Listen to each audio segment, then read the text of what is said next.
All right, buckle up because today we're diving deep into a contemporary romance novel. Oh, sounds fun. It is. It is. And this one, well, let's just say it's got a little bit of everything. It's Okay. like Rocky meets Ready Player One with a little, you've got mail kind of vibe thrown in. Wow, now that's a combination I wouldn't have thought of. I'm intrigued. Right.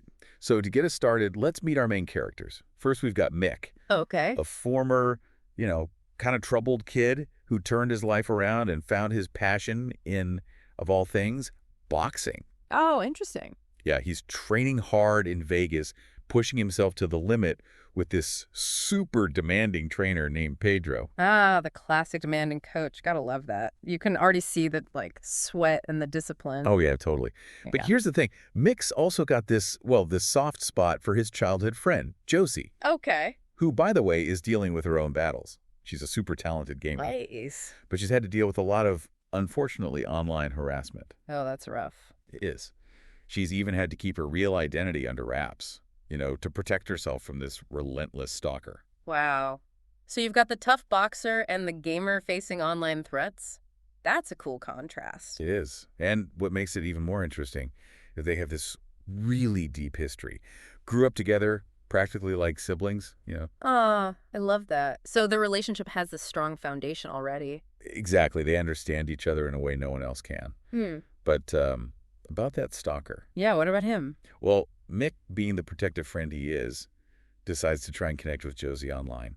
Anonymously, of course. Right. Makes sense. He thinks he can help, keep her safe. Uh-huh. But in a classic case of good intentions gone wrong, he accidentally reveals her true identity. Oh, no, that's the opposite of what he wanted. Talk about a backfire. Right. And with Josie Stacey now on the line, Mick convinces her to pack her bags and move to Vegas. Vegas, huh? So she goes from the digital world to the glitz and grit of Sin City. That's a big change. Huge change. And you can imagine their lives are pretty different. I mean, Mick, with Pedro breathing down his neck, lives this super disciplined life. No distractions from Yeah, him. yeah. Focus on the prize. I get it. Exactly. While Josie, she brings this whole different energy, more tech-savvy, vibrant. I mean, can you imagine Josie trying to navigate Vegas? Oh, it's got to be a culture shark, like a fish out of water. That's hilarious. Totally. And as they try to make this new life work, they both start revealing these hidden sides, things they've kept bottled up. Oh, that's interesting. So there's more to them than meets the eye. Definitely. Mick, for example, while trying to stay focused on boxing, starts to realize his feelings for Josie are, well, they're more than just friendship. Ah, the classic love versus ambition dilemma. I see where this is And going. Josie, she's dealing with the grief of losing her dad and, years of feeling isolated. That's tough. It is. But with Mick, she finds herself opening up, being vulnerable in a way she hasn't been before. Wow, so their shared past, these new challenges, it's all bringing them closer. I love it. What happens next? So you've got this attraction building, this shared history, plus, that stalker still lurking in the background. Things are getting intense. Yeah, and then you add Pedro to the mix. Oh, right, the trainer. Mixed trainer. This guy is like a force of nature, you know? All about discipline, no distractions, no partying, definitely no girlfriends allowed. It's all boxing all the time. So how's Mick supposed to deal with his feelings for Josie with, like, that kind of pressure? It's like his heart's pulling him one way and his ambition's pulling him another. Exactly. It's a real tug of war. Hmm. And Pedro, well, he's been training champions for years, so he can sense when Mick's focus is slipping, even a little. Yeah, he probably sees Josie as a threat, right, to Mick's chances of winning. Yeah, like a distraction. And I think that's what I find so interesting about this whole setup, you know? It makes you think about what success really means. Like, is it all about winning no matter the cost? Right. Where do you draw the line? Exactly. And while Mick's figuring all that out, Josie's dealing with her own stuff. Yeah. We learn more about her dad passing away and how she's been carrying all this, like, responsibility and grief on her own. That makes her even more likable. You know, she's Yeah. tough, independent, but she doesn't want to burden anyone, No. especially not Mick with everything he's got going on. Right, right. She's the kind of person who just takes care of things herself. And that's part of what makes their connection so special, right? They understand each other's strengths, but they also, see each other's vulnerabilities. Absolutely. It's that kind of deep connection that I think allows for real intimacy, Mhm. not just physical, but emotional too. Speaking of which, did you get to that scene where Josie walks in on Mick? Well, Uh, I mean, the bathroom scene? Oh my gosh, I yes. know, right? It's like this perfectly awkward, hilarious moment. So good. The timing was perfect. Things Yeah, were getting pretty serious. And then, bam, that scene just injects this much needed humor. totally. It lightens the mood, but it also, like, breaks down some of those walls they've both built up, you know? Yeah, yeah. Suddenly, all that simmering attraction is right there on the surface. And you know things are going to change between them. Oh, yeah. Things are about to get interesting. But just when you think they might actually catch a break, well, those external threats we talked about earlier, they come back in a big way.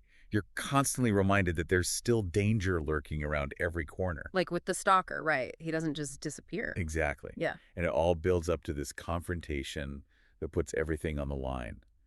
It makes you wonder if their love can survive all this chaos, you know? It really tests their bond. And it makes you ask yourself, what would you do in that situation?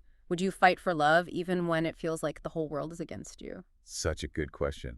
And let's not forget Pedro. I mean, he is not thrilled about this whole romance thing. Oh, yeah. Remember, no distractions. I can only imagine his reaction to this whole stalker situation. It's like a powder keg waiting to explode. And Mick is caught right in the middle, trying to be loyal to his trainer, but also protect the woman he loves. Tough spot. And I bet Josie feels that pressure too, you know? Like, she's the reason Mick's in danger. It's got to weigh on her. Totally. And just when you think you know where things are headed, the author throws this curveball that changes everything. A curveball, huh? So what happens? What changes everything? Well, remember that stalker we've been talking about? He doesn't just go away. Oh, no.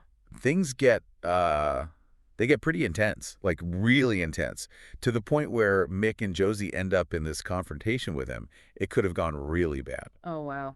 I bet that puts Mick's boxing training to the test, huh? Yeah, but it's not like a boxing match, you know. It's messy and unpredictable, Yeah. and the author really makes you feel that tension, that danger. It's a real turning point in the story. I can imagine. And after something like that, I bet it makes them see things differently. Totally. And you know, Pedro, well, let's just say he is not happy about Mick getting mixed up in all this. Yeah, I can only imagine. No distractions, right? Exactly. And it really puts Mick in a bind because he wants to be loyal to his trainer, but he also can't just abandon Josie. Oh, definitely not. It's like he's being pulled in two different directions. Right. And you know, in the middle of all this chaos, something really amazing happens for Josie. Oh, what's that? Well, she kind of becomes this unexpected advocate, this champion for women in the gaming world. It's really powerful. That's awesome. So she goes from being a victim to like taking a stand and making a difference. Exactly. She finds her voice. And it opens up all these new possibilities for her, too, in terms of her career and, well, just her life in general. Wow, that's inspiring. So even with all the drama, there's still this sense of hope of things working out. Definitely. It's a reminder that even when things are tough, you can still find a way to grow and create something positive.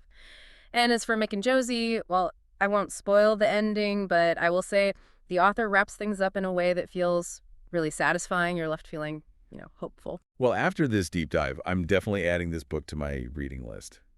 It sounds like the kind of story that stays with you, you know, makes you think about things. Absolutely. It's about love and resilience and finding your place in the world. And I think it asks some important questions about, like, how we define success and the choices we make when faced with difficult situations. Such good points. Well, thanks for taking us on this deep dive. I think we both learned a lot, and I'm sure our listeners will be rushing out to get their hands on this book. Yeah, it's a great read. And, sometimes it's those stories that make you feel a little bit messy and a little bit uncomfortable that end up being the most impactful. I totally agree. Thanks again for joining me. And to all our listeners out there, keep exploring, keep asking those tough questions, and most importantly, keep reading.